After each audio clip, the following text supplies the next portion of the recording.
A kú déédé àsìkò yìí, kókó inú ìwé ìròyìn la mú wá fún yín láti inú àwọn ìwé ìròyìn ilẹ̀ Nàìjíríà. Orúkọ tèmi ni Ọmágbémisọ́lá Ọmọlọ́gọ̀mádẹ àìjẹran ẹdán.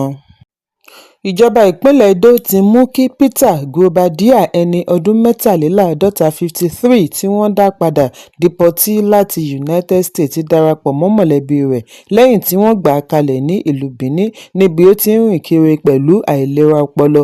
Ìgbésẹ̀ yìí jẹ́ ọ̀kan lára àfojúsùn ìjọba láti dáàbò bo àwọn aláìlágbára kí wọ́n sì mú kí ara wọn bọ̀ sípò nípa ìtọ́jú àti ìdarapọ̀ mọ́ àwùjọ. Kọmíṣánná fún ọ̀rọ̀ obìnrin àti ìdàgbàsókè ìlú Eugenia Abdallah sọ níbi ìfọ̀rọ̀wánilẹ́nuwò pẹ̀lú ilé-iṣẹ́ ìròyìn NAN wípé ìgbìyànjú ń lọ lọ́wọ́ láti ṣe àtìlẹ́yìn fún àwọn olùgbé aláìlágbára. Ìyáàfin Abdallah ní lára rẹ̀ ní ti ọ̀gbẹ́ni Guobadia tí wọ́n gbà kalẹ̀ fi ránṣẹ́ sí ilé ìwòsàn àrùn ọpọlọ fún ìtọ́jú lẹ́yìn tí wọ́n ti rehabilitate rẹ̀ ní ilẹ̀ òkèèrè. Ẹ̀kúnrẹ́rẹ́ ìròyìn wà nínú ìwé ìròyìn Premium Times tó jáde lónìí.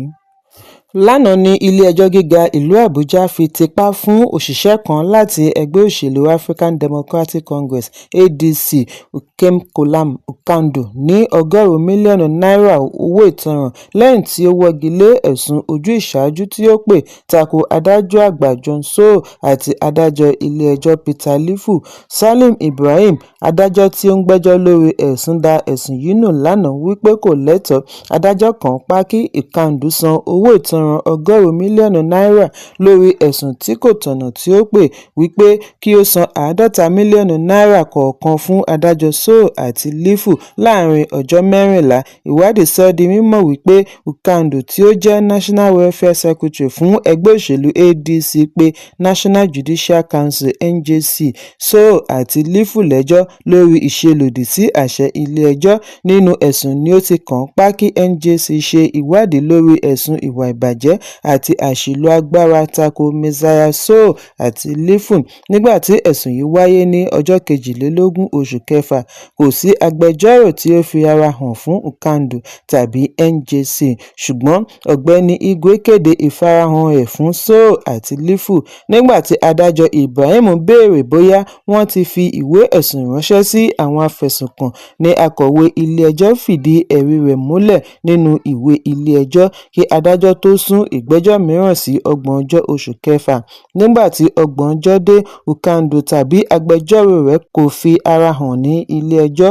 Àìwá yìí ló mú ọ̀gbẹ́ni Igwe tí ó ṣaṣojú Sowore àti Lifu sọ fún ilé-ẹjọ́ kí ó wọ́gi lé ẹ̀sùn, bí ó ti ṣe àríyànjiyàn wípé olùṣẹ̀sùn kò wá fún ìgbẹ́jọ́ tí ó ti wáyé sẹ́yìn wípé èyí ṣe àpẹẹrẹ àìnífẹ̀ẹ́ sí ẹ̀sùn, ṣùgbọ́n adájọ́ kọ̀. Bí ó ti ní kí wọ́n fún un láǹfààní kan sí i ni ó fi sún ìgbẹ́jọ́ mìíràn sí àná wípé bí ó bá wá kọ̀, wọ́n á da ẹ̀sùn nù. Ukando tàbí agbẹjọ́rò rẹ̀ tún kọ̀ àti yọjú lánàá. Èyí ló mú adájọ́ wọ́gi lé ẹ̀sùn tí ó fi kàn pa fún Ukando kí ó san owó ìtanràn. Ẹ̀kúnrẹ́rẹ́ ìròyìn wà nínú ìwé ìròyìn Premium Times tó jáde lónìí. Iléeṣẹ́ ológun ti kéde àwọn olórí adàlúrú méjì tí wọ́n jọ̀wọ́ ara wọn fún ikọ̀ ológun Adinkai ní ìpínlẹ̀ Borno. Bí wọ́n ti ní, àwọn afurasí ti pèsè àlàyé tó wúlò fún iṣẹ́ wọn tako àwọn agbésùmọ̀mí ní ẹkùn àríwá ìlà oòrùn. Ìgbésẹ̀ yìí ni wọ́n kéde nínú àtẹ̀jáde òní láti ọwọ́ adelé adarí ìròyìn Captain Mohammed Goni. Gẹ́gẹ́ bí àlàyé, àwọn adarí adàlúrú méjèèjì jọ̀wọ́ ara wọn ní Gidam ní ọjọ́ 4 oṣù keje ọdún 2026 kí wọ́n tó dé Maiduguri láàrin aago 7:30 ìrọ̀lẹ́ ọjọ́ 5 oṣù keje, níbi tí wọ́n wà lọ́wọ́lọ́wọ́ báyìí ní àkàtà ológun. Àtẹ̀jáde ọ̀hún ṣe àfihàn àwọn wọ̀nyí ní Munzas láàrin àwọn adarí adàlúrú, bí wọ́n ti fi kún un wípé ìwádìí ṣì ń lọ lọ́wọ́ pẹ̀lú wọn. Ìwádìí àkọ́kọ́ ṣe àfihàn wípé ipò pàtàkì ni àwọn wọ̀nyí dìmú láàrin ẹgbẹ́ adàlúrú gbogbo tìfun tẹ̀dọ̀ ìgbésẹ̀ ẹgbẹ́ wọn ló sì yé wọn yéké. Iléeṣẹ́ ológun ní ìgbésẹ̀ yìí ṣe àpẹẹrẹ àṣeyọrí ńlá fún iléeṣẹ́ ológun àti ìjákulẹ̀ ńlá lágbo àwọn adàlúrú, bí wọ́n ti sọ àsọtúnsọ àfojúsùn wọn àti máa gbógun ti àwọn adàlúrú káàkiri agbègbè ẹkùn àríwá. Ẹ̀kúnrẹ́rẹ́ ìròyìn wà nínú ìwé ìròyìn Punch tó jáde lónìí.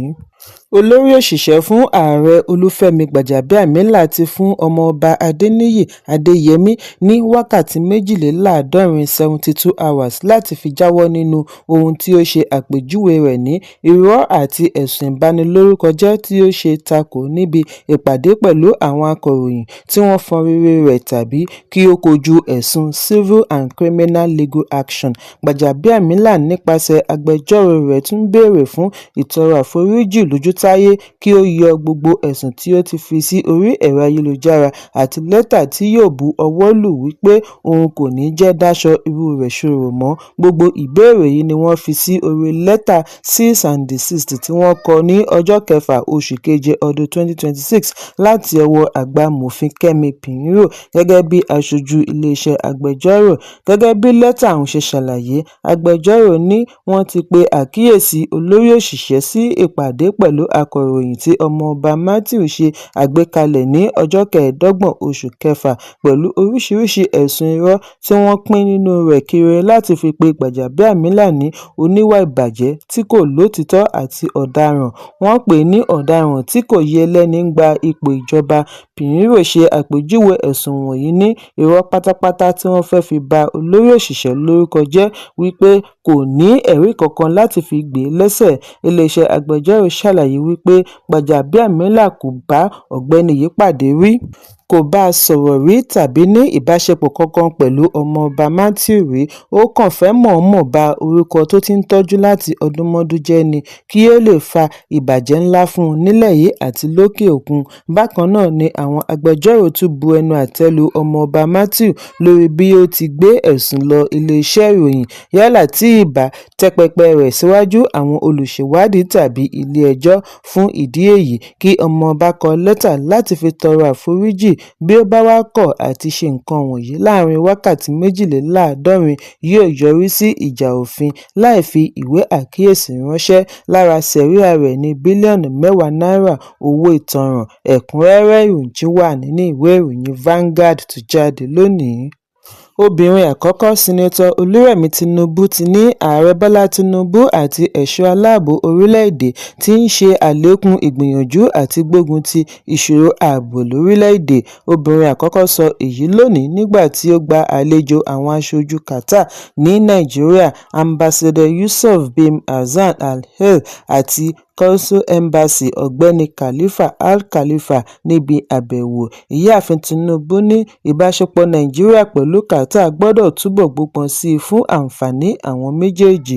Ó tọ́ka ìwà dàlúrú àti ìjínigbé gẹ́gẹ́ bí ìṣòro gbòógì bí ó ti fi dá àwọn aṣojú lójú wípé ààrẹ àti àwọn agbófinró ń ṣiṣẹ́ láìṣàárẹ̀ láti fi yanjú ìṣòro.